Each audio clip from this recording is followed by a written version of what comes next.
para você que nos acompanha pelas mídias sociais. Está no ar o programa Trabalhador em Ação desta quinta-feira, 4 de outubro de 2018. E como é de costume, toda quinta-feira tem o quadro É Seu Direito.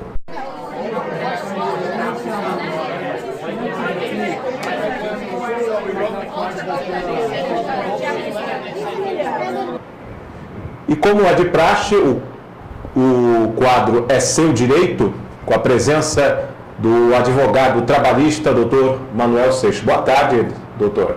Boa tarde. Prazer mais uma vez estar aqui com vocês, participando aqui deste quadro É o Seu Direito. E a pergunta é: quais os cuidados o trabalhador deve ter quanto à sua rescisão contratual? Muito bem. Hoje eu quero falar especialmente a você, trabalhador, que tem sua carteira profissional assinada, você que está trabalhando aí numa empresa, saiu da informalidade, ou seja, você está com sua vida trabalhista, tudo em dia, teu empregador assinou tua carteira de trabalho, você tem fundo de garantia recolhido todo mês na sua conta vinculada do FGTS, você tem o seu INSS recolhido todo mês também. É este INSS que está sendo recolhido para você, que vai pagar uma futura aposentadoria para o trabalhador. Enfim, eu quero falar com você, trabalhador, que de repente se vê naquela situação. Fui demitido, preciso então fazer a minha rescisão contratual. Quais os procedimentos, quais os cuidados que você deve ter? É sobre isso que eu quero falar hoje. Vamos tentar falar de forma bastante sucinta, mas esclarecedora para você. Quem é o órgão responsável para acompanhar você nessa rescisão contratual? É o teu ente sindical. Contudo, a reforma trabalhista, que já está vigente, ela retirou esta obrigatoriedade do ente sindical homologar a tua rescisão de contrato, e agora você pode fazer isso lá na empresa mesmo. E lá na empresa, você pode fazer também dentro de um sistema que nós chamamos de uma conciliação feita dentro da empresa, e nesta conciliação você inclusive pode levar o teu advogado. Se você tem um sindicato forte da sua categoria, avise o sindicato que o sindicato vai disponibilizar um advogado para estar lá fazendo parte desta conciliação, porque esta conciliação ela tem força de lei. Uma vez que você fez isto dentro da empresa, ou mesmo fora da empresa, mas numa junta de conciliação, né, tem força de lei. O que vocês acertarem ali está acertado. Então, quais as preocupações que, se você estivesse fazendo no sindicato, quais as preocupações que você deveria ter e que o próprio sindicato tem? Primeiro, nunca se esqueça, a tua rescisão de contrato, ela deve ter o teu saldo de salários que você tem para receber, ela tem que ter o teu 13º proporcional, ou seja, se você foi demitido agora, no começo do mês de outubro, significa que você tem 9 meses proporcionais, né, de 13º. Se você foi mandado embora cumprindo o aviso prévio, aquele período do cumprimento do aviso prévio, então, já está somado dentro desse período até a data de afastamento, da tua data de afastamento. Mas se o teu aviso prévio ele é indenizado, ou seja, o empregador vai pagar para você ser dispensado já naquela data que ele está definindo, então esse aviso prévio é dito que ele é indenizado. Aviso prévio indenizado. Vai constar lá na tua rescisão de contrato o valor do aviso prévio que a empresa está te indenizando.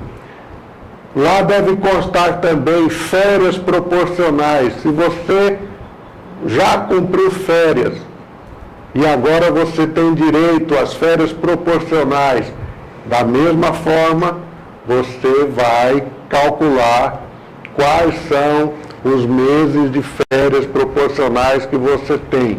Se você foi contratado, por exemplo, no dia 1º de fevereiro, significa que até final de janeiro do ano seguinte você tem um ano completo de serviço prestado e você então passa a ter direito de um mês de férias para frente.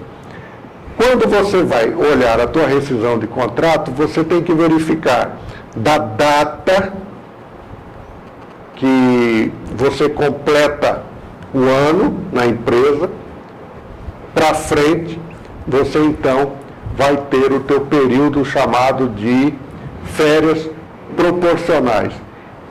Então, na tua rescisão de contrato, você não pode deixar de olhar para isso. Saldo de salários, você não pode deixar de olhar lá teu 13º proporcional, você não pode deixar de olhar férias. Se você não tem férias gozadas, ou seja, você tem férias que ficou para trás, tem que pagar essas férias também, lembrando que férias, tanto a proporcional quanto a integral, você tem mais 1/3 do valor dela, o chamado terço constitucional.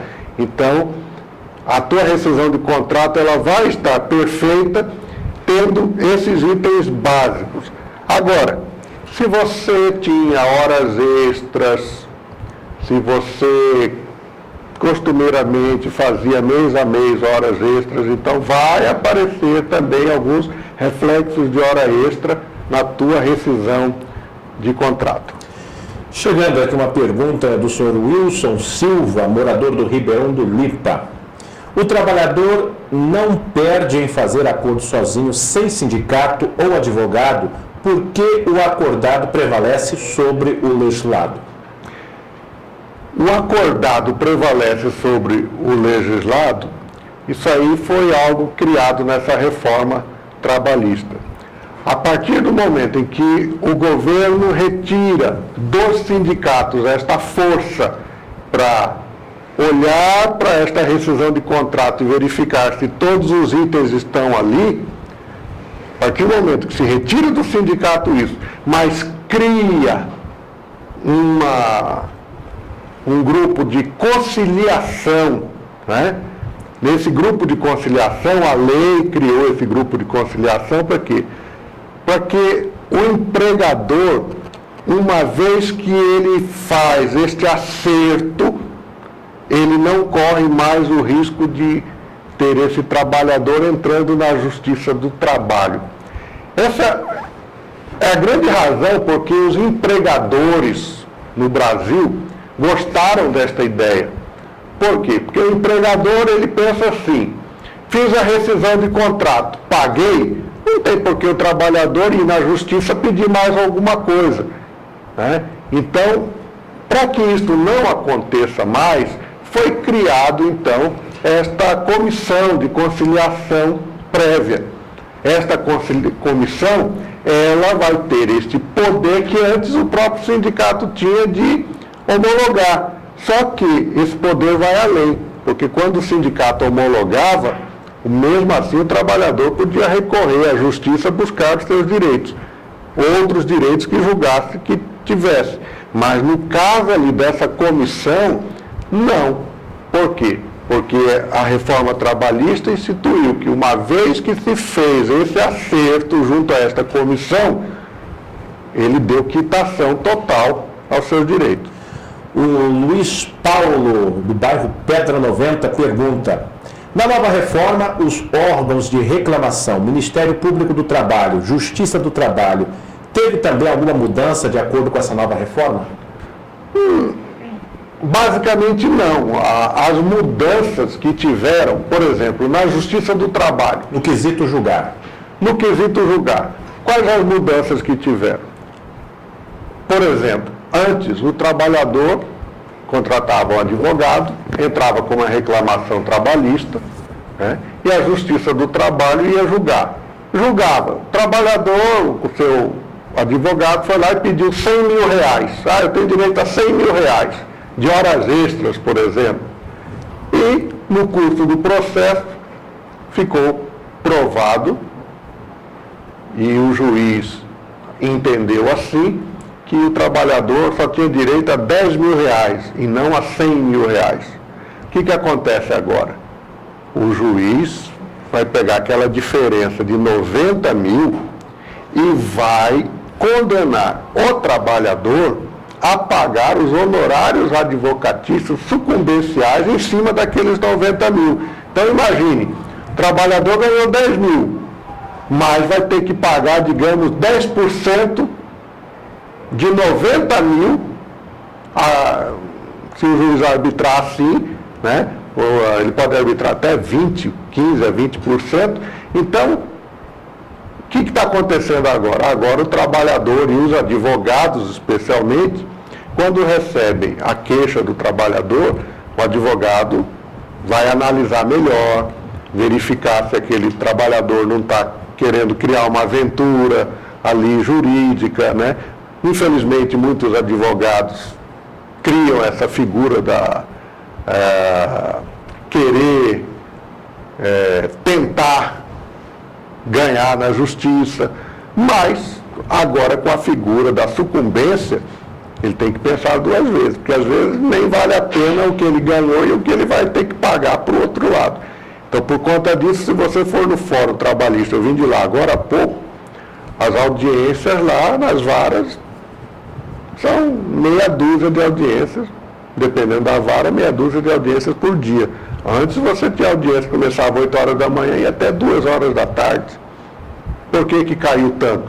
Porque agora o pessoal está olhando mais nessa questão, né? Então, o trabalhador tem que pensar mais, né, na hora que for para a Justiça do Trabalho, por causa dessa questão dos honorários assistenciais, sucumbenciais. Correto, doutor Manuel.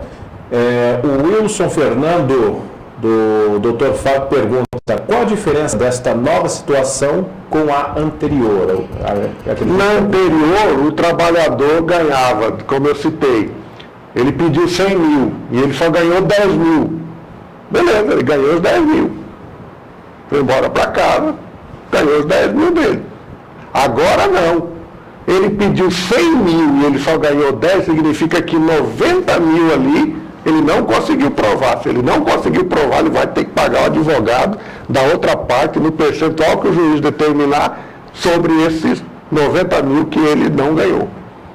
Então essa é a grande diferença aí. Correto, doutor. Lembrando, você sim pode concluir. Lembrando que eu estava falando sobre a rescisão contratual, que apesar de todos aqueles itens, o trabalhador nunca se esqueça.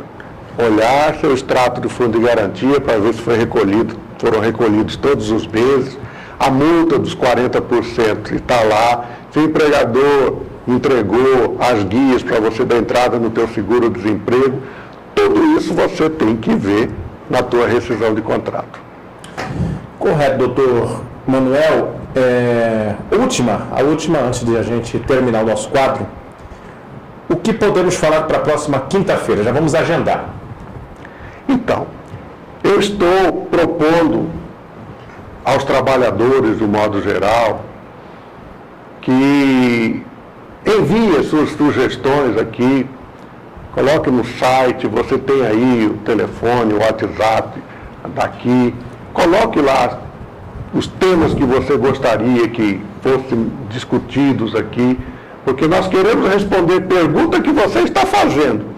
Eu responder pergunta que você não está fazendo, para mim é perda de tempo, né? Então eu me coloco à disposição de vocês, peço, mande a tua pergunta, coloque o tema que você gostaria que tratássemos aqui, né? E nós vamos ter o maior prazer de estar aqui respondendo a tua pergunta e dizendo qual é o teu direito.